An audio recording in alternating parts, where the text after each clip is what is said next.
Greetings, dear friends, seekers of knowledge and connoisseurs of deep history. Today, we invite you on an incredible journey through the millennia into the very heart of the ancient world, where civilizations rose and fell on the banks of the mighty Tigris and Euphrates rivers, where the foundations of our modern society were forged. We are traveling to Mesopotamia of the 18th century BCE to meet face-to-face with a figure of truly colossal scale, a king whose name thundered through the ages, becoming not just a symbol of power, but the very embodiment of the concept of law. His name was Hammurabi, the sixth ruler of the first Amorite dynasty of Babylon. Imagine for a moment a world devoid of electricity, the internet, cars, and airplanes. A world where communication between cities could take weeks, if not months. A world where human life was inextricably linked to the cycles of nature, the whims of rivers, and the will of formidable gods. But this was by no means a primitive world.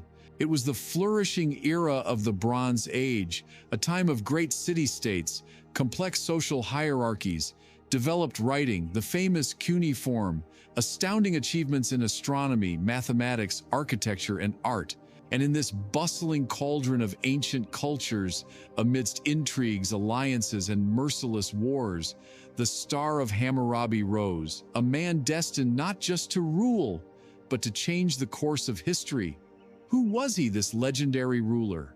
A skilled military commander who, with an iron hand, united disparate lands?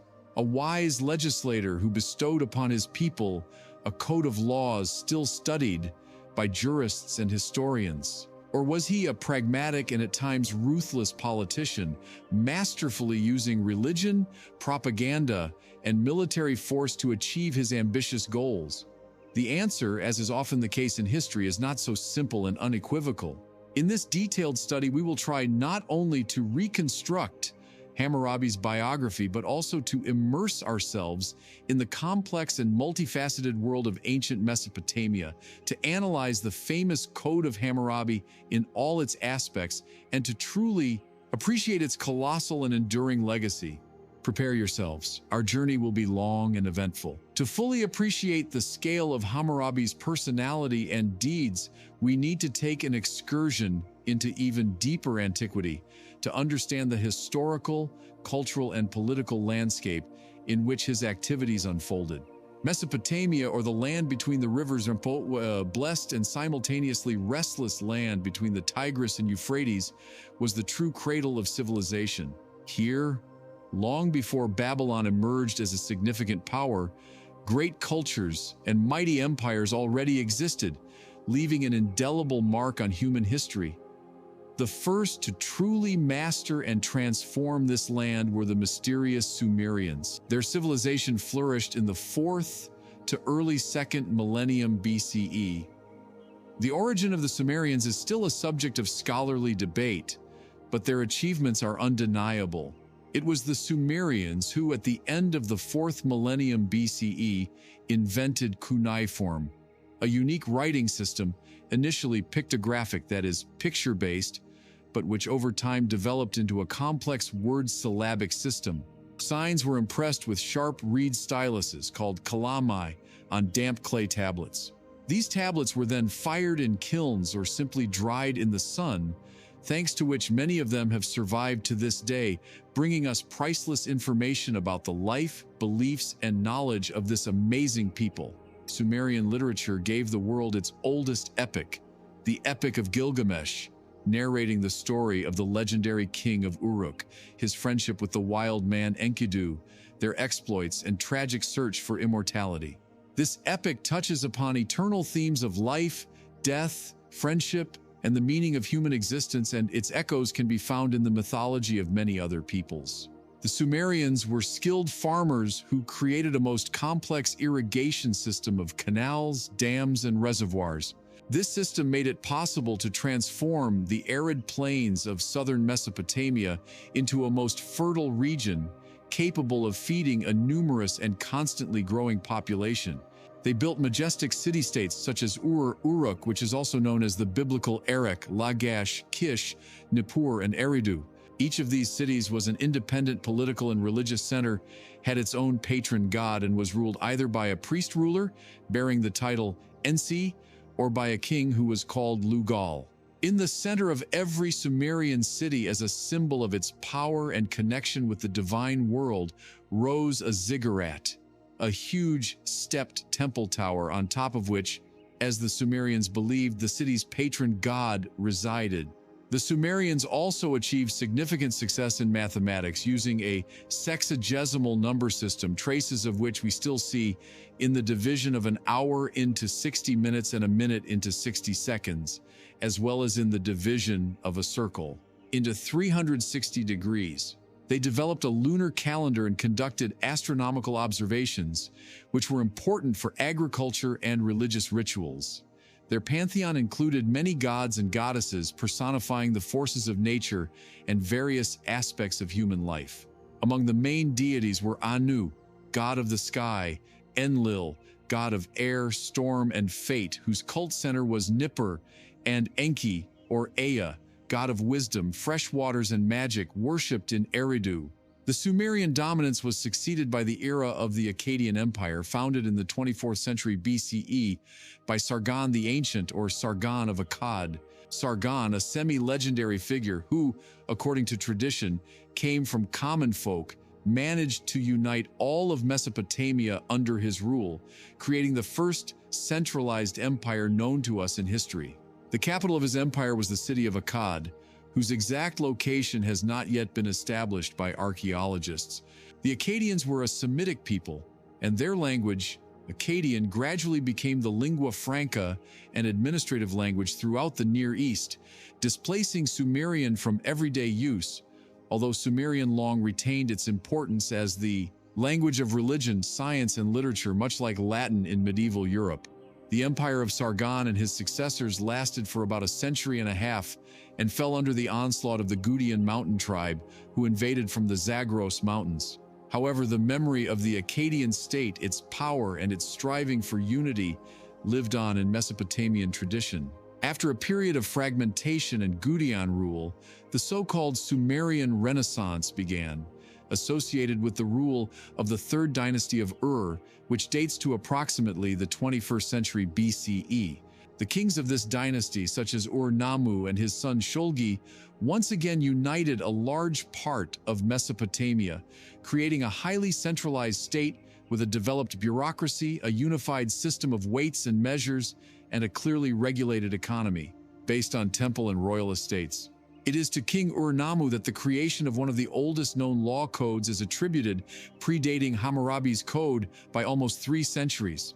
These laws, which have survived only in fragments, already contained norms regulating various aspects of social life and were aimed at establishing justice and order. The period of the third dynasty of Ur was a time of flourishing Sumerian Akkadian culture, construction of grandiose temples, and development of literature and science. However, this mighty kingdom also proved not to be eternal. Internal contradictions, economic difficulties, and pressure from new waves of migrants led to its weakening and subsequent disintegration at the turn of the 3rd and 2nd millennia BCE. A key role in changing the ethnic and political map of Mesopotamia at the beginning of the 2nd millennium BCE was played by the Amorites, a group of West Semitic tribes, originally nomadic and semi-nomadic pastoralists, who inhabited the Syrian Mesopotamian steppe. Their penetration into Mesopotamia was a gradual process that lasted several centuries. Initially, Amorites were hired for service by Mesopotamian kings and settled on the outskirts of cities, but over time their influence grew. Taking advantage of the weakening of central authority after the fall of the 3rd dynasty of Ur, Amorite chieftains began to seize power in various Mesopotamian cities, founding their own dynasties. Thus, Amorite kingdoms arose in Larsa, Isin, Mari, Eshnuna, and of course in Babylon. The Amorites gradually assimilated with the local Akkadian-speaking population, adopting Mesopotamian culture, religion, and writing, but at the same time they also brought their own traditions and customs. It was from this Amorite environment that Hammurabi emerged. Thus, by the beginning of the 18th century BCE, When Hammurabi ascended the throne of Babylon, Mesopotamia was a complex mosaic of many rival city-states and small kingdoms, most of which were ruled by Amorite dynasties. The political situation was extremely unstable, characterized by constant wars, shifting alliances, and fierce struggle for hegemony. The most influential powers at that time were the kingdom of Larsa in the south, where the mighty and long-lived King Rim-Sin I ruled, the kingdom of Eshnunna in the east in the Diyala River Valley, which controlled important trade routes, the kingdom of Mari on the middle Euphrates, known for its magnificent palace and richest archives, which became an invaluable source of information for historians, and Ashur in the north, the future center of the formidable Assyrian Empire, where Shamshi-Adad I then ruled, having created a vast but short-lived Upper Mesopotamian kingdom. Babylon, the city that Hammurabi was destined to turn into the capital of a mighty empire, at the beginning of his reign was just one of many Amorite kingdoms, not the strongest, but possessing a strategically advantageous geographical position in the very heart of Mesopotamia, at the point where the Tigris and Euphrates rivers come closest. This gave it control over important water and land routes. Such was the world, full of challenges and opportunities, in which Hammurabi was to begin his path to the pinnacles of power and glory. Hammurabi, whose name presumably means kinsman healer or uncle is great in the Amorite language, ascended the throne of Babylon around 1792 BCE, inheriting power from his father, Sin-Muballit. Sin-Muballit had already taken some steps to strengthen the Babylonian kingdom, but it still remained a relatively small and vulnerable state surrounded by more powerful neighbors. Hammurabi dedicated the first years of his reign to internal affairs, which was a traditional practice for Mesopotamian kings. He engaged in strengthening the city walls of Babylon, building and repairing temples dedicated to the city's main gods, primarily Marduk, who was gradually becoming the supreme deity of the Babylonian pantheon, as well as Shamash, god of the sun and justice, and others. Hammurabi paid special attention to the development of the irrigation system, on which the country's prosperity depended. In his early inscriptions, he appears as a pious and caring ruler, a shepherd chosen by the great gods Anu and Enlil, the beloved of Marduk, striving to ensure peace and abundance for his people. These actions were aimed not only at improving the lives of his subjects, but also at strengthening the authority of royal power and gaining the favor of the gods, which was considered a guarantee of success for any undertaking. However, Hammurabi was not only a pious builder, but also an extremely perceptive politician, a skilled diplomat, and a far-sighted strategist. He understood perfectly well that in conditions of fierce competition between Mesopotamian kingdoms, Babylon could not survive and achieve hegemony alone. Therefore, he actively engaged in the complex diplomatic game that was being played between the rulers of the region. He formed alliances, exploited contradictions between his rivals, skillfully maneuvered, waiting for a convenient moment for decisive action. An invaluable source of information about Hammurabi's diplomatic activities are the archives found in Mari, which contain extensive correspondence of the Babylonian king with Zimri-Lim, king of Mari, as well as with other rulers of that time, such as Ishmi-Dagan, son and successor of Shamshi-Adad I in Assyria. These letters paint a vivid picture of behind-the-scenes struggle, mutual promises, threats, requests for help, and accusations of betrayal. Hammurabi appears in them as a calculating and, at times, cynical politician ready to change allies depending on the situation. Throughout the first 2 decades of his reign, Hammurabi avoided major military conflicts, focusing on strengthening his kingdom from within and expanding his influence through diplomatic methods. He watched as his more powerful neighbors, such as Larsa, Eshnunna, and the kingdom of Shamshi-Adad, exhausted their strength in mutual wars. This period of gathering strength allowed Hammurabi to accumulate resources, strengthen his army, and prepare for future conquests. He also gradually expanded the territory of his kingdom by annexing small neighboring cities, such as Isin, Uruk, and Ur, although these acquisitions in the early stages were probably not always the result of direct military actions, but rather political pressure or voluntary submission. A turning point in Hammurabi's policy occurred around the 30th year of his reign, about 1764 BCE. By this time, he evidently felt strong enough to move on to an active policy of conquest. One of his first major military campaigns was against a powerful coalition that included Elam, a mighty state located east of Mesopotamia in the Zagros Mountains, the kingdom of Eshnunna, and some other cities and tribes. Hammurabi managed to inflict a crushing defeat on this coalition, which significantly strengthened his position and authority in the region. Then followed a strike against Babylon's strongest and oldest rival in the south, the kingdom of Larsa, ruled by the elderly but still influential King Rim-Sin I. Rim-Sin was one of the oldest rulers of Mesopotamia. He had ruled Larsa for over 60 years and controlled a significant part of southern Mesopotamia, including ancient Sumerian centers. The war with Larsa was long and fierce. Hammurabi besieged Rim-Sin's capital, and after several months of stubborn siege, around 1763 BCE, Larsa fell. This victory was of enormous importance. It not only eliminated Babylon's main competitor in the south, but also brought all of southern Mesopotamia under Hammurabi's control, including such sacred cities as Ur, Uruk, and especially importantly Nippur, the main religious center of the Sumerians, where the temple of the supreme god Enlil was located. Control over Nippur gave Hammurabi an ideological advantage, legitimizing his power in the eyes of the entire Mesopotamian world as a ruler chosen and supported by traditional gods. After the conquest of Larsa, Hammurabi did not stop there. He turned his gaze to the north and east. Soon he came into conflict with his former ally, King Zimri-Lim of Mari. The reasons for this conflict are not entirely clear and are a subject of debate among historians. Perhaps Hammurabi feared Mari's growing influence or sought to gain full control over important trade routes passing through the Middle Euphrates. Whatever the reasons, around 1761 BCE, Hammurabi's troops invaded Mari. The city was captured and its famous palace, one of the largest and most luxurious in the ancient Near East, was destroyed and burned.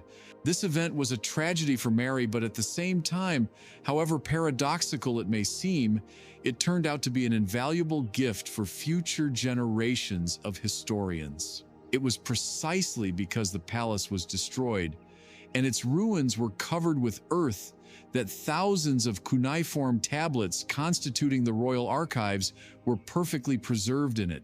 These archives, found by French archaeologists in the 20th century, provided unique information about the political, economic, social, and cultural life of Mesopotamia during that period. After the defeat of Mari, Hammurabi brought Eshnunna and other cities in the Diyala River Valley under his rule, thereby securing his eastern borders and gaining control over important trade routes leading to Elam and further east. He also conducted military campaigns to the north, up to the borders of Assyria, and to the west into Syria. Although he probably did not achieve complete and long-term subjugation of Assyria, he was able to significantly weaken it and force it to recognize his supremacy. By the end of his more than 40-year reign, which lasted 43 years, Hammurabi had united under Babylon's rule practically all of Mesopotamia, from the Persian Gulf in the south to the foothills of the Taurus Mountains in the north, and from the Zagros Mountains in the east to the Syrian desert in the west. He created a vast and centralized empire, which historians call the Old Babylonian Kingdom, or the First Babylonian Empire. Babylon, from an ordinary city-state, turned into the capital of a huge power, the political, economic, and cultural center of all Mesopotamia. Hammurabi's success as a conqueror and empire builder was due to a number of factors. Firstly, his personal qualities. He was energetic, purposeful, decisive, and apparently a charismatic leader capable of inspiring his warriors and officials. Secondly, he possessed an outstanding talent as a military commander and strategist, skillfully using his army, which was well organized, armed, and trained for both field battles and long sieges of cities. Thirdly, as we have already seen, he was a master of diplomacy, capable of forming advantageous alliances, sowing discord in the enemy's camp, and waiting for a convenient moment to strike, acting on the principle of divide and conquer. Fourthly, he was able to create a solid economic base in his kingdom, which provided resources for waging numerous wars and administering conquered territories. And finally, fifthly, Hammurabi paid great attention to the ideological justification of his power and his conquests, presenting them as the fulfillment of the god's will, aimed at establishing justice in the land and protecting the weak from the strong. However, the creation of such a vast empire required not only military force, but also an effective system of administration. And here Hammurabi proved himself a talented administrator. He reorganized the administration of conquered territories, appointing his trusted governors to cities and regions who were responsible for tax collection, maintaining order, executing royal decrees, and administering justice. He personally supervised the activities of his officials in the localities, as evidenced by his extensive correspondence. He also cared for the maintenance of irrigation systems, which were vital for Mesopotamian agriculture, the basis of its economy. He encouraged the development of trade and crafts and sought to unify weights and measures. But Hammurabi's main legacy, what immortalized his name and glorified him for millennia, was his famous law code, known as the Code of Hammurabi. Hammurabi's name today is inextricably linked with his monumental code, one of the oldest, most complete, and well-preserved law codes that have come down to us from the ancient world. Although, as we have already mentioned, laws existed in Mesopotamia before Hammurabi, for example, the laws of Ur-Nammu, king of the third dynasty of Ur, the laws of Lipit-Ishtar, king of Isin, or the laws of the city-state of Eshnunna. It was Hammurabi's code that became a kind of standard for ancient Near Eastern law and had an enormous influence on subsequent notions of justice and jurisprudence. The discovery of this code was a real sensation in the world of science and allowed for a new look at the civilization of ancient Mesopotamia. The famous Stele with Hammurabi's laws was discovered during archaeological excavations conducted by a French expedition led by Jacques de Morgan in the winter season of 1901 to 1902. The find was made not in Babylon, as one might expect, but in Susa, the ancient capital of Elam, a state located in the territory of modern southwestern Iran. The stele is a diorite pillar, a very durable stone about 2¼ meters high. How did this Babylonian monument end up in the Elamite capital, hundreds of kilometers from its original location? The answer lies in the turbulent history of Mesopotamia. Around the 12th century BCE, the Elamite king Shutruk-Nahunta I made a devastating campaign into Babylonia, captured and plundered many cities including Babylon itself and Sippar. Among other trophies, he took the stele with Hammurabi's laws to Susa. The stele even bears an inscription of this Elamite king, who ordered part of the original text to be erased, probably to inscribe his own victory inscription, although this was never fully done. The fact that the Elamite ruler considered this monument such a valuable trophy testifies to its enormous significance and fame already in antiquity. Today, this unique stele is one of the main treasures of the Louvre Museum in Paris, where millions of visitors from all over the world can see it. The stele with Hammurabi's laws is not just a list of legal norms. It is a monumental work of art and ideology having a complex and well-thought-out structure. It consists of 3 main parts: a prologue, the articles of the laws themselves, and an epilogue. The upper front part of the stele is adorned with a famous relief. It depicts King Hammurabi himself, standing in a prayerful pose with his right hand raised to his face as a sign of reverence before a seated god on a throne. This god, as is generally believed, is Shamash, the god of the sun, light, truth, and justice, the chief judge of gods and men. Shamash is depicted with rays emanating from behind his shoulders, symbolizing his solar nature. On his head, he wears a horned headdress traditional for Mesopotamian deities. In his right hand, Shamash holds two objects, a rod and a ring, which he hands to Hammurabi. These objects are usually interpreted as symbols of royal power and a divine mandate to rule and establish justice. The rod may symbolize measure, righteousness, and justice, and the ring, fullness of power and eternity. Thus, the relief has a deep symbolic meaning. It clearly demonstrates that the laws inscribed on the stele have a divine origin, that Hammurabi himself received them from the god of justice, and that his authority as a legislator is legitimized by the will of higher powers. This was intended to inspire awe of the laws and his subjects and ensure their observance. Immediately below the relief begins the prologue, or introduction, written in a solemn, poetic language characteristic of Mesopotamian royal inscriptions.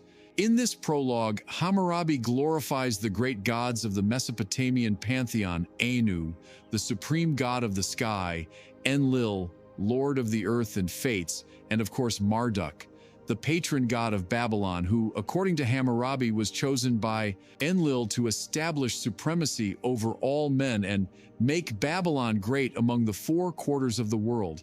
Hammurabi emphasizes that it was these gods who called him Hammurabi, the pious and God-fearing sovereign, to make justice shine in the land, to destroy the lawless and the wicked, so that the strong might not oppress the weak, so that, like Shamash, he might rise over the black-headed people, as the Sumerians and Akkadians called themselves, and illuminate the land to improve the well-being of the people. Hammurabi then lists the cities of his vast empire and the benefactions he bestowed upon their temples, inhabitants, and patron gods. He presents himself as a wise and caring ruler, unifier of lands, restorer of sanctuaries, provider of peace and prosperity. The prologue thus serves not only as a religious framework for the laws, but also as a powerful ideological tool, asserting the legitimacy of Hammurabi's power and the divine nature of his mission.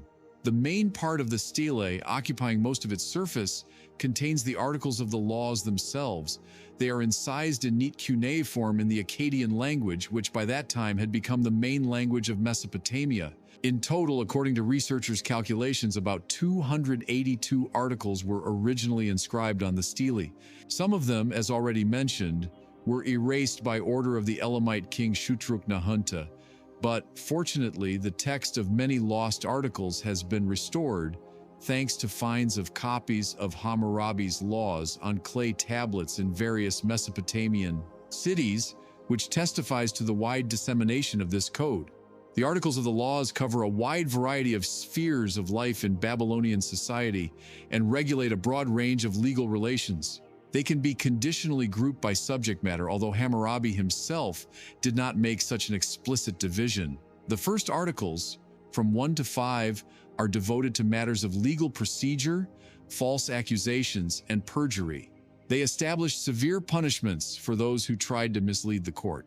For example, Article 1 states, if a man has accused another man under oath, casting upon him a charge of murder but has not proved it, then his accuser shall be put to death. And Article 3 establishes, if a man has come forward in a case to bear false witness and has not proved the word that he spoke, if that case is a case of life, that man shall be put to death.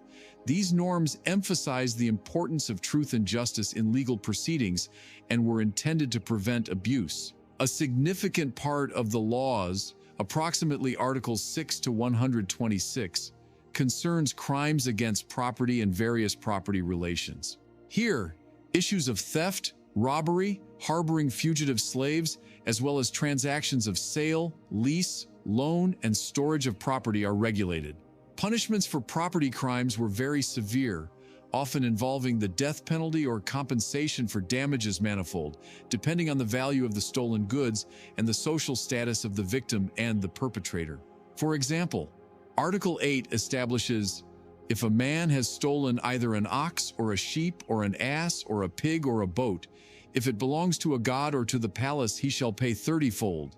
But if it belongs to a mushkanum, a special category of the population about which we will speak later, he shall pay tenfold. If, however, the thief has nothing with which to pay, he shall be put to death. The laws also regulated liability for the safekeeping of property entrusted for storage and established rules for commercial agents known as tamkarams who conducted extensive trade on behalf of the palace, temples, or private individuals. Articles 100 to 107 are devoted to them, dealing with their responsibility for goods and money, as well as the division of profits. A large block of articles, approximately from 42 to 88, is devoted to land relations, which were extremely important in the agrarian economy of Mesopotamia.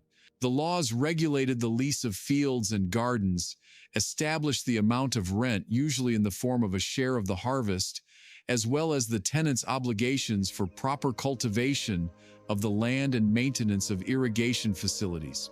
For example, Article 42 states, if a man has rented a field for cultivation, but has not grown grain on it, he shall be convicted of not having done the necessary work in the field, and he shall give to the owner of the field grain according to the harvest of his neighbors. Issues related to land pledging and the rights of warriors and other royal servants to land grants received for service were also regulated.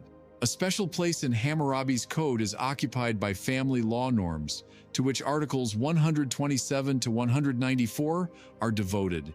These articles regulate matters of marriage, divorce, inheritance, adoption, as well as the status of widows, orphans, and priestesses. Marriage was considered a contract accompanied by the transfer of the bride's dowry, sheriktum, and the bride price, terhatum. The laws provided for various grounds for divorce, both at the initiative of the husband and in some cases at the initiative of the wife. For example, Article 142 states, if a woman has hated her husband and said, "You shall not touch me," then her case shall be investigated in her quarter. And if she keeps herself and has no fault, but her husband goes about and greatly demeans her, then that woman has no guilt. She may take her dowry and go to her father's house. However, if the fault for the family breakdown lay with the woman, for example, if she was convicted of extravagance or neglect of her husband, she could be subjected to severe punishment, even drowning, as stated in Article 143. The laws also protected children's inheritance rights and regulated the adoption procedure, which was a fairly common phenomenon in Babylonian society. Among the most famous and frequently cited are the Articles of Hammurabi's Code concerning bodily injuries and establishing the so-called principle of Talion, that is, an eye for an eye, a tooth for a tooth. This principle is clearly expressed in the norms regulating liability for causing harm to the health of free, full-fledged citizens. Article 196 states, if a man has put out the eye of a son of a man, that is a free citizen, and Awalim dies, they shall put out his eye. Article 197, if he has broken a bone of a man, they shall break his bone. And Article 200, if a man has knocked out a tooth of a man equal to him in social status, they shall knock out his tooth. However, it is important to note that the principle of Talion in Hammurabi's code was not universal and absolute. It was applied in full only in cases where both the perpetrator and the victim belonged to the highest social stratum, the Awilims. If the victim was from a lower social stratum, for example, a mushkenim or a slave, then the punishment for the guilty Awilim was significantly milder and usually consisted of paying a monetary fine. For example, Article 198 establishes, if he, an Awilim, has put out the eye of a mushkenim or broken a bone of a mushkenim, he shall weigh out 1 mina of silver. And Article 199, if he has put out the eye of a man's slave or broken a bone of a man's slave, he shall pay half his market value in silver. This clearly indicates the deep social differentiation of Babylonian society, which was enshrined in law. Hammurabi's code also contained norms establishing liability for professional negligence or poor quality work for representatives of various professions, such as physicians, builders, shipwrights, and shepherds. These articles show that the state sought to control the quality of services and protect consumer interests. For example, Article 218 states, If a physician has made a severe incision on a man with a bronze knife and has caused the death of that man, or has removed a cataract from a man with a bronze knife and has damaged the man's eye, his hands shall be cut off. This is a very severe punishment, which was intended to make physicians extremely careful and responsible. Similarly, Article 229 establishes, if a builder has built a house for a man and has not made his work strong, and the house which he built has collapsed and caused the death of the owner of the house, that builder shall be put to death. If, however, the owner's son died in the collapse of the house, then the builder's son was to be put to death. Another manifestation of the principle of Talion extended to family members. The laws also regulated various aspects of agricultural activity in addition to land lease. For example, they established the responsibility of shepherds for the safekeeping of livestock entrusted to them for grazing, rules for hiring agricultural workers, punishments for damaging crops with another's livestock, or for illegally felling trees in another's garden. Finally, Hammurabi's code contained a number of articles concerning the status of slaves, who were called wardums, male slaves, and amtums, female slaves. Slavery in Babylonia was patriarchal, meaning that slaves often lived in the master's house and were considered part of his family, albeit without rights. Slaves were considered the master's property. They could be bought, sold, given as gifts, and inherited. The laws severely punished harboring fugitive slaves or assisting their escape. However, the code also provided slaves with some legal protection. For example, a master could not kill his slave with impunity. In addition, there were certain opportunities for slaves to improve their situation. They could marry free people. Children from such a marriage were usually considered free, own some property, engage in trade, and even buy their freedom. The text of the code on the Stele concludes with a lengthy epilogue or conclusion, which in its style and content echoes the prologue. In the epilogue, Hammurabi once again emphasizes his wisdom, justice, and care for the welfare of his subjects. He calls himself a perfect king, a shepherd of salvation who was not negligent and was not careless towards the black-headed people. He declares that his laws are established so that the strong might not oppress the weak, to render justice to the orphan and the widow. Hammurabi calls on future rulers who will come after him to honor his laws, not to repeal them and not to distort his words. Let any wronged man who has a lawsuit come to my Stele, on which my image as king of justice is inscribed, and let him read my inscribed Stele and hear my precious words, and let my Stele show him his case. Let him see his decision and calm his heart. This appeal to the wronged man is particularly noteworthy. It creates the image of Hammurabi as an accessible and just judge. Hammurabi then proclaims abundant blessings from all the great gods upon those rulers who will observe his enactments and honor his name. And, conversely, he invokes terrible and inescapable curses upon the heads of those who dare to violate his laws, destroy his Stele, erase his name, or inscribe their own on the Stele. The list of these curses is very impressive and occupies a significant part of the epilogue. The gods are to send upon such a wicked ruler famine, disease, the destruction of his kingdom, the death of his offspring, and an eternal curse upon his memory.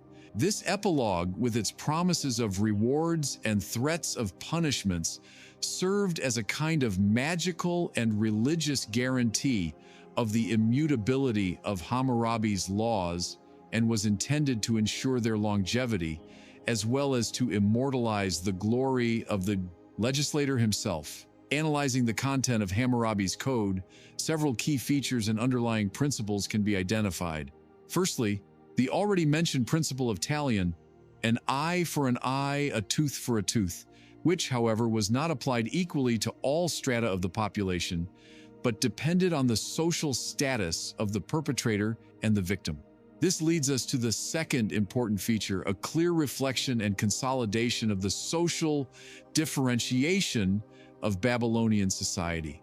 The laws distinguish at least three main social groups: Awilums, which literally means men or sons of man, representing full-fledged free citizens, the top of society, including large landowners, priests, officials, warriors, wealthy merchants, and artisans, mushkenims, whose exact social status is still a subject of scholarly debate, but who were apparently free people yet in some economic or service dependence on the palace or temple, and possessed fewer rights and bore less responsibility compared to awilims and wardoms, that is, slaves, who were considered the property of their masters but still possessed some limited rights.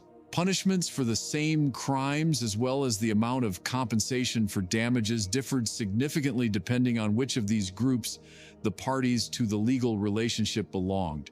Thirdly, the legal system reflected in Hammurabi's code was characterized by the absence of a presumption of innocence in its modern understanding. The burden of proving one's innocence often fell on the accused. In cases where there was no direct evidence of guilt or innocence, recourse was made to so-called ordeals, or God's judgment, trials by water or fire.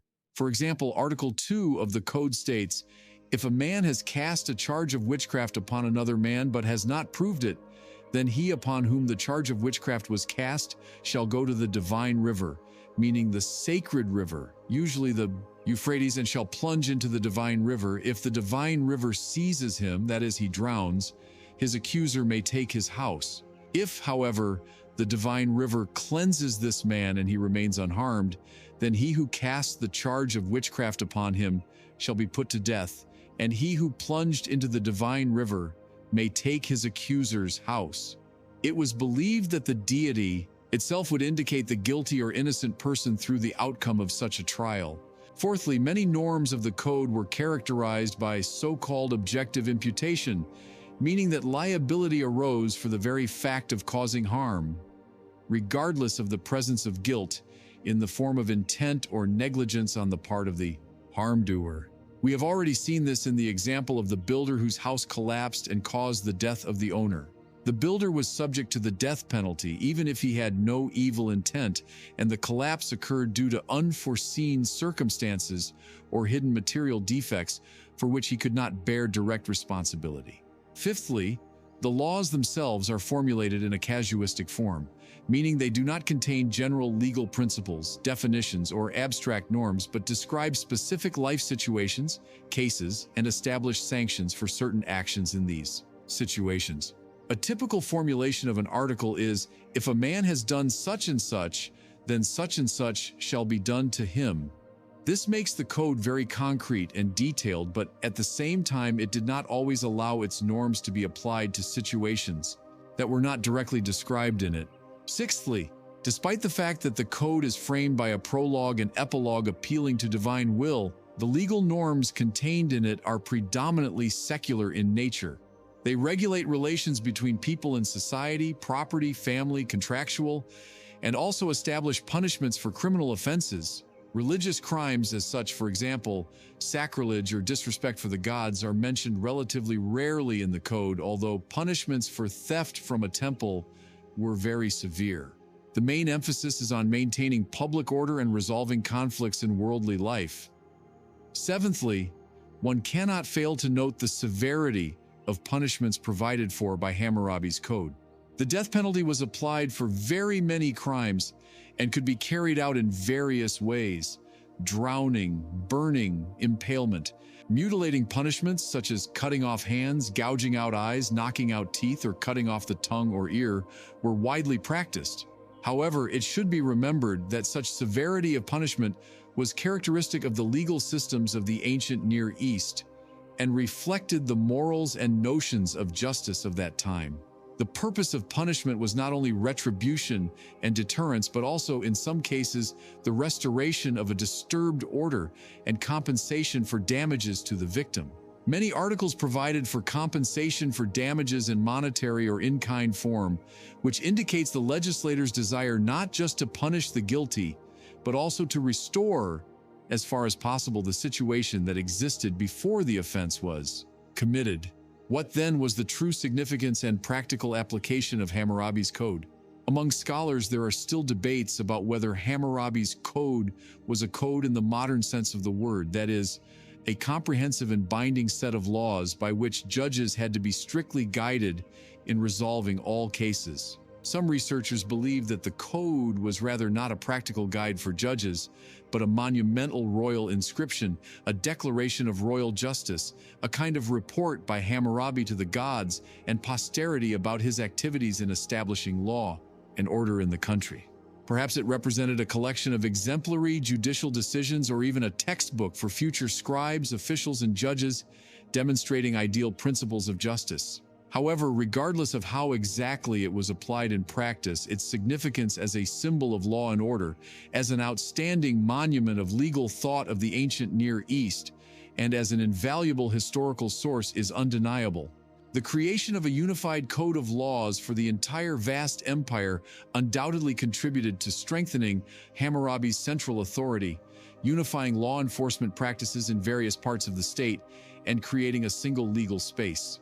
This was extremely important for ensuring the stability, governability, and internal unity of such a large and diverse power as the old Babylonian kingdom became. The installation of a stele with laws in a public place, as well as the dissemination of its copies on clay tablets to different cities of the empire, served as a powerful propaganda tool, glorifying Hammurabi as a wise, just, and caring ruler, father of his people, fulfilling the will of the gods.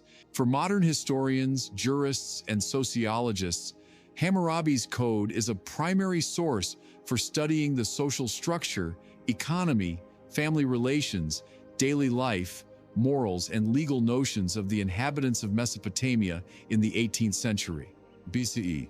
It allows us to look into the daily lives of people of that distant era to understand their concerns, values, and conflicts.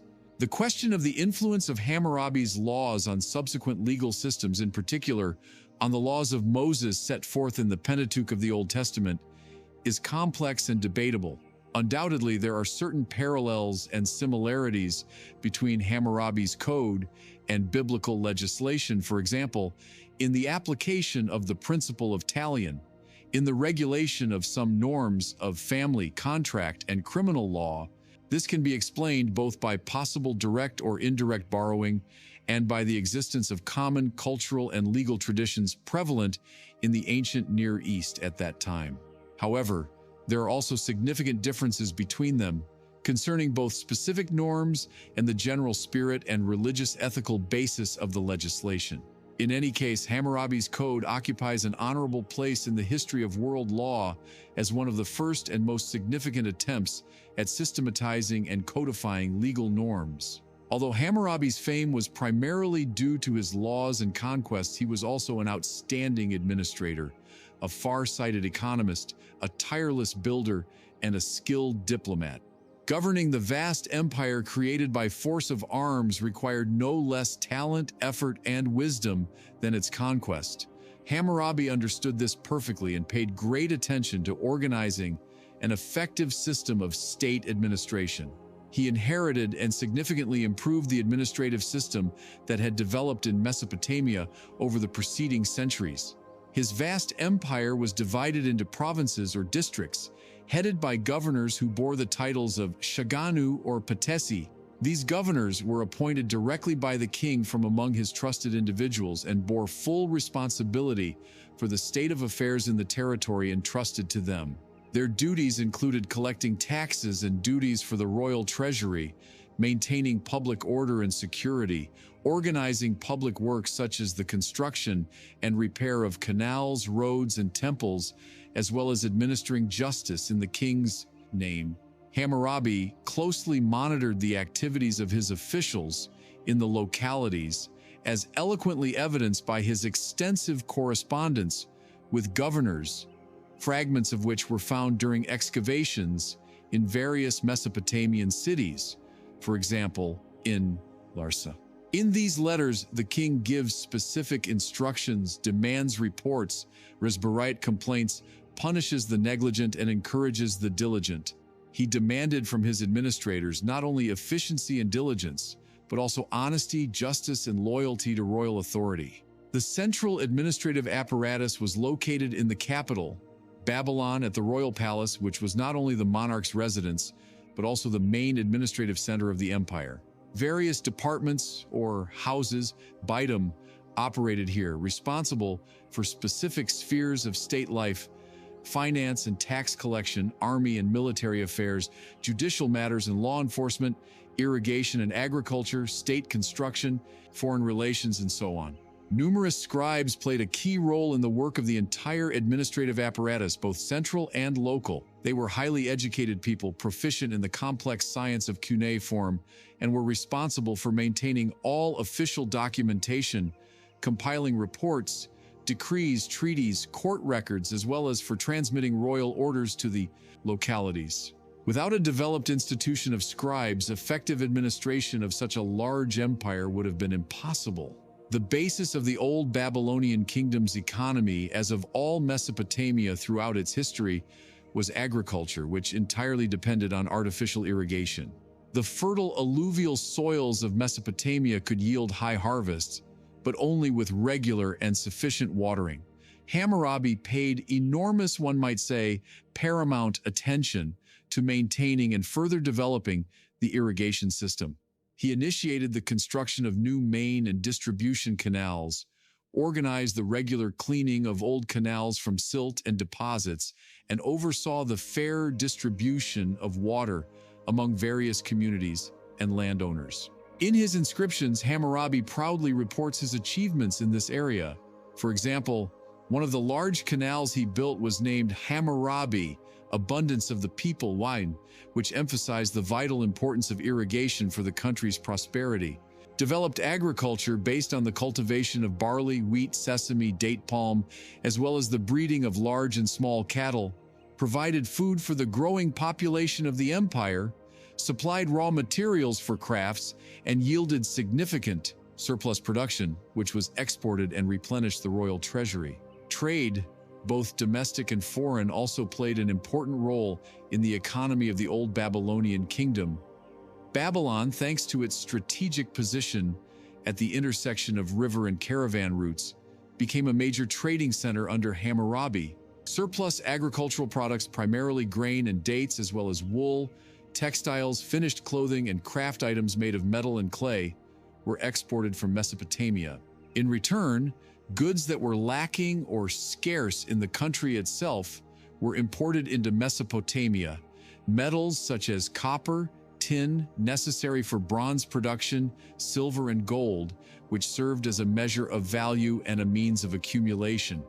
Valuable timber suitable for construction and furniture making, as Mesopotamia itself had few forests. Building and ornamental stone from mountainous regions, as well as various luxury items, incense, spices, and precious stones from distant lands such as India, Arabia, Asia Minor, and Iran. Trade was under state control, which levied duties and taxes on merchants, but there was also a significant private sector, the already mentioned Tomkarums, commercial agents who could act both on behalf of the palace or temple and at their own risk, played an active role in trade operations. Their activities, rights, and obligations were regulated by special articles of Hammurabi's code. Hammurabi also sought to unify the system of weights and measures throughout his empire, which was intended to facilitate the regulation of trade relations, ease tax collection, and prevent fraud and abuse. Like many other powerful rulers of antiquity, Hammurabi was a tireless builder. He sought not only to expand the borders of his kingdom, but also to beautify its cities, primarily his capital, Babylon. Under him, Babylon became one of the largest and most well-appointed cities of the ancient Near East. Hammurabi ordered new city walls to be built and old ones rebuilt, making them more powerful and impregnable. He built or renovated numerous temples dedicated to the main gods of the Babylonian pantheon. Particular attention was paid to the Esagila temple complex, the main sanctuary of Marduk, the supreme god of Babylon, whose cult Hammurabi actively promoted. Near Esagila was the famous Etemenanke ziggurat, which is considered the prototype of the biblical Tower of Babel. Hammurabi also had a hand in its restoration and decoration. In addition, a royal palace was built or significantly expanded in Babylon, becoming the center of the empire's administrative and political life. Construction work was carried out not only in the capital but also in other important cities of the old Babylonian kingdom, such as Sippar, Larsa, Ur, and Kish. In his numerous inscriptions, Hammurabi proudly lists his construction achievements, presenting them as evidence of his piety, care for the gods, and the welfare of his subjects. For example, in one inscription he says, "When Marduk sent me to justly rule the people and bring prosperity to the land, I put truth and justice into the mouth of the land and improved the people's condition. I, Hammurabi, the pious king, chosen by Shamash, mighty king, beloved of Marduk, I built for Marduk, my lord, the high house Sagila, like mountains. I restored Etemenanki, the ziggurat of Babylon. I surrounded Babylon with mighty walls of baked brick and asphalt." Even after Hammurabi had created his vast empire and, it would seem, reached the pinnacle of power, he did not cease active diplomatic activity. He understood that to maintain stability on the borders of such a large power and to manage relations with neighboring peoples and states that were not part of his empire, for example, with Elam to the east, with the Hittites gaining strength in Anatolia, or with various city-states of Syria, military force alone was not enough. A flexible and far-sighted foreign policy was needed, based on a combination of strength and diplomacy. This is also evidenced by surviving fragments of his correspondence. Hammurabi attached enormous importance to the ideological justification of his power and the unity of his empire. One of the key directions of his ideological policy was the active promotion of the cult of Marduk, the patron god of the city of Babylon. Hammurabi sought to make Marduk not just the chief god of Babylon, but the supreme deity of the entire Mesopotamian pantheon, pushing aside or subordinating to him ancient and revered gods such as the Sumerian Enlil. The exaltation of Marduk in the religious sphere was intended to symbolize and legitimize the political exaltation of Babylon, its hegemony over all Mesopotamia. It was during this period, or somewhat later, that the famous Babylonian creation myth, known as Enuma Elish, meaning when on high, finally took shape. This myth tells how the young and energetic god Marduk, son of the god Ea, Sumerian Enki, enters into battle with the monster Tiamat, personifying primordial chaos and her host. Marduk defeats Tiamat. From her body, he creates heaven and earth, and then orders the universe, establishes the movement of celestial bodies, and creates humans to serve the gods. As a reward for this feat, the other gods proclaim Marduk their king and endow him with supreme power. This myth undoubtedly reflected and justified Babylon's aspiration for political dominance in the region, and Marduk became the celestial prototype of the earthly king unifier. Hammurabi himself, in his numerous inscriptions and in the prologue to his laws, emphasizes in every way his divine election, his wisdom, justice, and unceasing care for the welfare of his subjects. He uses lavish epithets, calling himself the son of Babylon, illuminating the land of Sumer and Akkad, shepherd of the peoples, whose deeds are pleasing to Marduk, king who made the 4 quarters of the world submit to Marduk, king who established justice forever. This well-thought-out and consistent ideological policy, combining religious, political, and propagandistic elements, contributed to strengthening the authority of royal power, uniting the diverse population of the empire around the figure of the ruler and his capital, and also creating the image of Hammurabi as an ideal monarch, which was long preserved in the historical memory of Mesopotamia. Hammurabi's laws, as well as other cuneiform documents of that era, such as economic reports, letters, court records, and marriage contracts, allow us to form some idea of the daily life of people in the old Babylonian kingdom. Society was clearly structured and hierarchical, as we have already seen from the example of various social categories mentioned in the Code. The basis of society was the patriarchal family, headed by a man, father, and husband. Marriage was considered an important social institution, ensuring the continuation of the lineage and the transfer of property. Marriages were often arranged by agreement between the families of the groom and bride, and were preceded by complex negotiations about the size of the dowry that the bride brought to the husband's house and the bride price that the groom's family paid to the bride's family. Women in Babylonian society had certain legal rights. They could own property, inherit property, engage in trade and crafts, appear in court as witnesses or plaintiffs, and even, in some cases, initiate divorce. However, in general, their position was subordinate to men, father, husband, brothers. The main task of a woman was considered to be the birth and upbringing of children, especially sons, who were to continue the lineage and care for elderly parents. There were also special categories of women, such as priestesses of various ranks who played an important role in religious life, but their family status and property rights were regulated by special norms. The vast majority of the Old Babylonian kingdom's population was engaged in agriculture. Peasants cultivated land which could belong either to themselves by right of communal or private property, or to large landowners, the king, temples, nobility, from whom they rented plots. The main agricultural crops were barley, from which bread was baked, and beer, the main drink of Mesopotamians, was brewed, wheat, sesame, from whose seeds oil was obtained, as well as the date palm, which provided not only nutritious fruits, but also wood, fiber, and other useful products. Animal husbandry played an important role. Large and small cattle were raised, which were used as draft power and a source of meat and milk, as well as sheep and goats, which provided wool, milk, and meat. In cities such as Babylon, Sippar, Larsa, and Jur lived a significant number of artisans who produced various goods necessary for life. Among them were blacksmiths who worked with copper and bronze, making weapons, tools, and utensils, carpenters and joiners who built houses, boats, and made furniture, potters who produced a huge number of clay vessels of various shapes and sizes, weavers who created fabrics from wool and linen, jewelers who worked with precious metals and stones, tanners, brewers, bakers, and many others. Artisans could work either independently, on commission or for the market, or in large workshops belonging to the palace or temples. There was a system of apprenticeship where young people learned a craft from experienced masters. Religion permeated all aspects of the lives of ancient Mesopotamians. They worshipped a numerous pantheon of gods and goddesses, each of whom was responsible for a specific sphere of nature or human activity. People believed that the gods controlled their destinies, sent harvests or droughts, health or diseases, victory or defeat in war. Therefore, it was very important to gain the favor of the gods through regular sacrifices, prayers, observance of rituals, and festivals.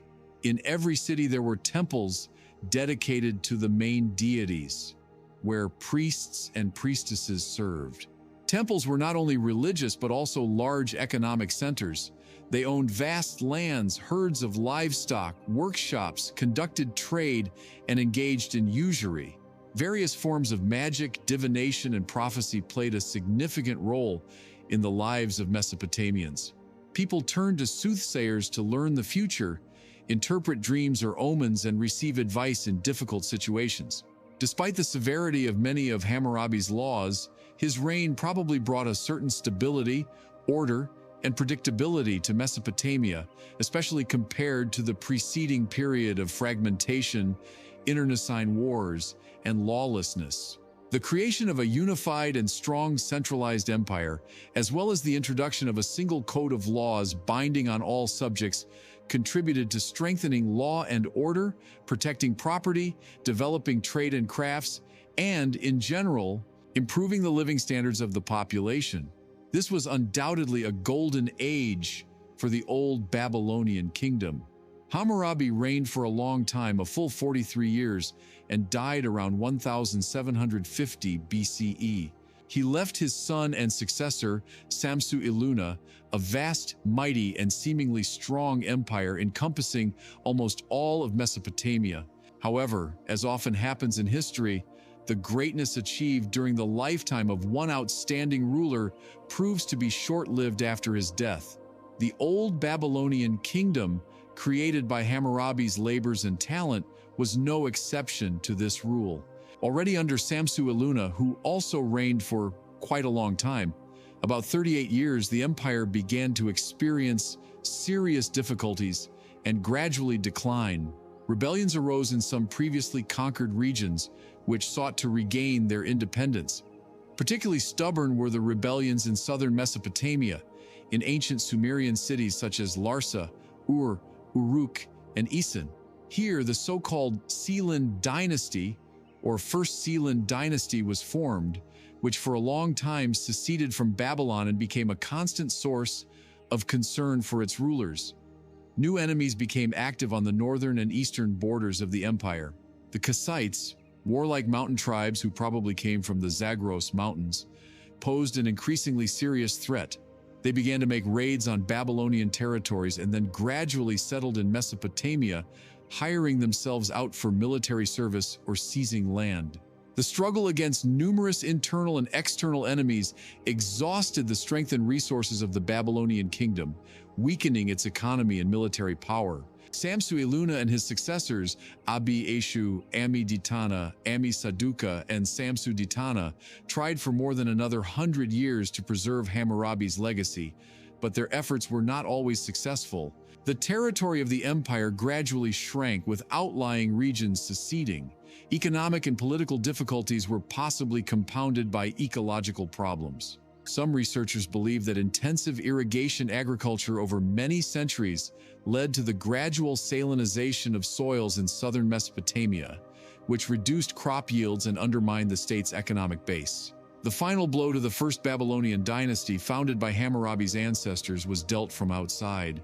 Around 1595 BCE, although this dating is a subject of debate among historians, and some date this event earlier, for example, to 1531 BCE.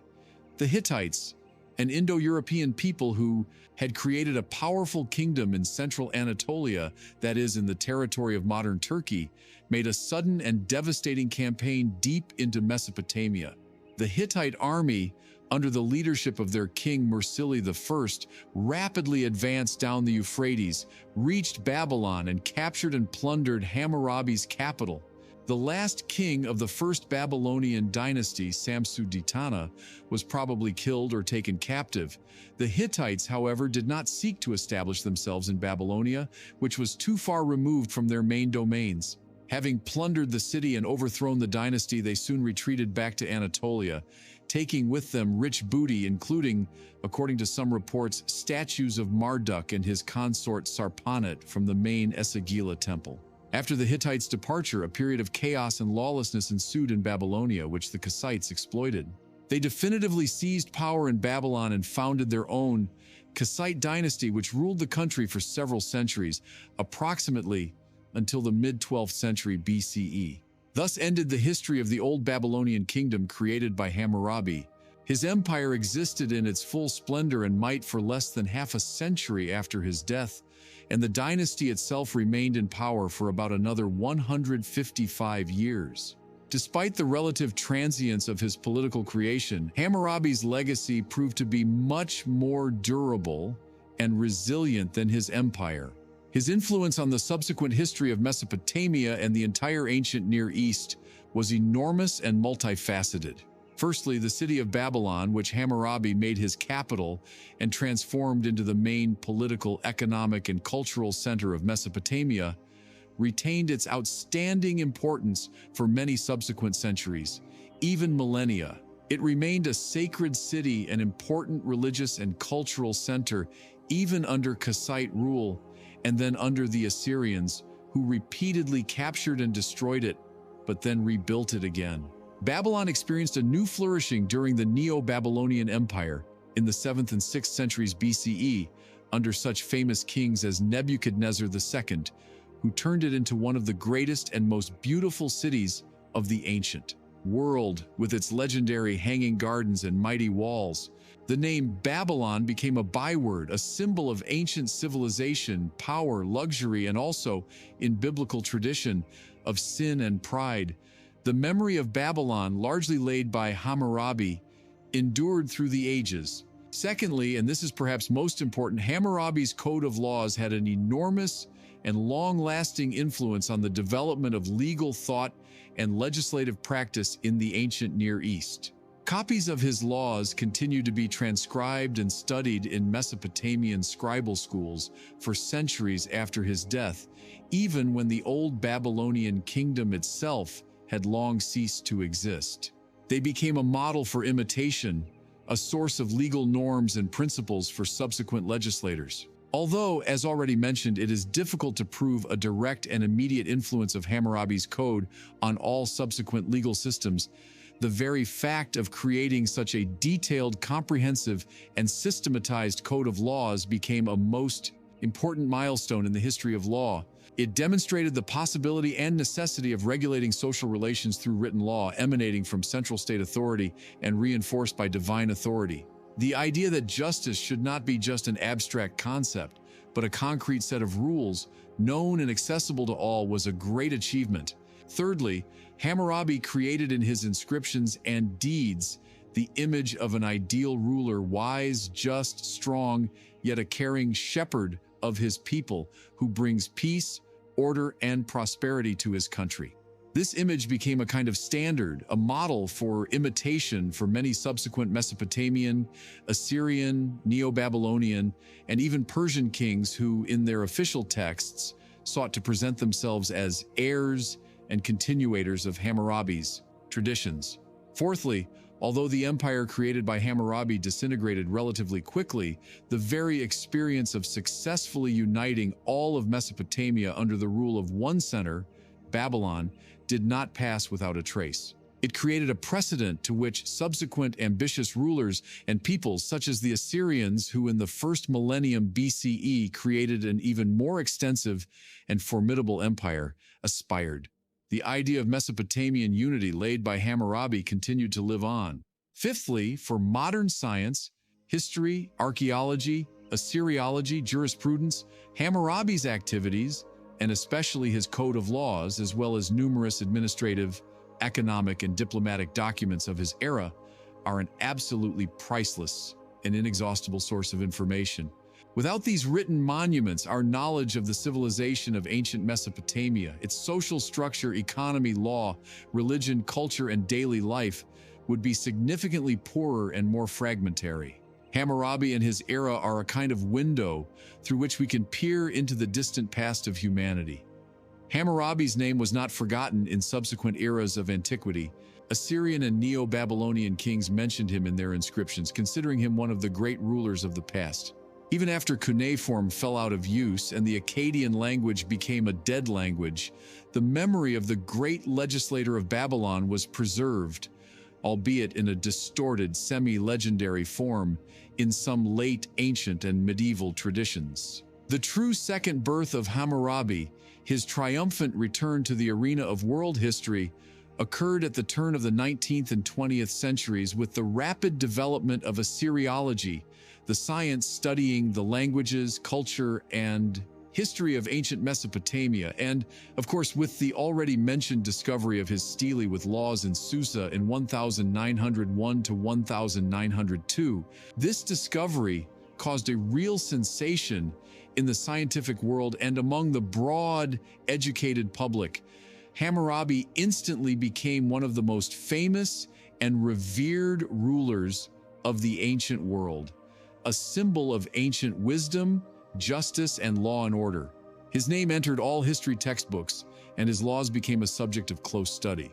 Of course, modern historical science, possessing a much larger volume of information and more perfect methods of analysis, gives a more complex, multifaceted, and perhaps less idealized assessment of Hammurabi's personality and his reign. We see in him not only a wise legislator, but also a cunning, calculating, and at times ruthless politician, a skilled diplomat who did not disdain deceit and betrayal to achieve his goals, as well as a formidable conqueror who did not stop at destroying cities and exterminating enemies. His famous laws, despite all their historical significance, reflected the harsh and cruel morals of their time, consolidated deep social inequality, and applied punishments that by modern standards seem barbaric. Nevertheless, it is impossible to deny the scale of Hammurabi's personality and his enormous, truly civilizational contribution to the development of human society. He lived in a complex transitional era and managed not only to adapt to its challenges, but also in many ways to determine its character and the direction of further development. His grandiose attempt to establish justice in the land with the help of a comprehensive written law, albeit imperfect by our present-day understanding, remains one of humanity's greatest achievements on the long and difficult path towards a state governed by law in a civilized society. So, Hammurabi, king, warrior, diplomat, builder, legislator, his nearly half-century reign became a true golden age for Babylon and left an indelible, deep mark on the history of Mesopotamia and the entire ancient world. He managed to unite disparate and warring lands, create a powerful and centralized empire, and, most importantly, he gave his people and subsequent generations one of the first and most complete codes of laws, which for millennia became a symbol of humanity's aspiration for order, justice, and jurisprudence. Yes, his empire, like all earthly kingdoms, proved not to be eternal and disintegrated under the blows of internal contradictions and external enemies. Yes, his laws, despite all their progressiveness for their time, reflected the harsh realities of ancient society and do not always correspond to our modern humanistic ideals. But if we evaluate Hammurabi in the context of his own era, that distant and in many ways alien civilization, then we cannot but recognize in him a figure of truly titanic scale, a personality who rose above his contemporaries and had an enormous influence on the course of history. Hammurabi's legacy is not only the majestic ruins of ancient cities buried under the sands of time, and not only priceless cuneiform tablets stored in museum showcases around the world. It is, above all, the very idea that society should live by laws, not by the whim of the strong, that a ruler bears responsibility before gods and before people for the well-being and security of his country, that justice, even in its ancient and sometimes harsh understanding, is a necessary foundation for the prosperity of the state and harmony in society. Studying the life and deeds of Hammurabi, we not only learn about a distant and exotic past, we touch upon the very origins of our own civilization, those times when the fundamental foundations of statehood, law, social organization, and morality were laid. And in this sense, Hammurabi, who ruled almost 4,000 years ago on the banks of the Tigris and Euphrates, remains surprisingly relevant today, reminding us of humanity's eternal and tireless search for justice, order, and meaning in this complex, contradictory, and constantly changing world. Thank you for being with us on this long and, I hope, fascinating journey through time into the era of the great King Hammurabi. If you enjoyed this story and learned something new and interesting, please let us know with your rating. Subscribe to our channel so you don't miss new captivating stories from the depths of the past. And of course, we will be glad to hear your opinion in the comments. What aspects of Hammurabi's reign or his famous laws seemed most significant, interesting, or perhaps controversial to you? What lessons can we learn today from the experience of this ancient civilization? Until new meetings on the pages of history.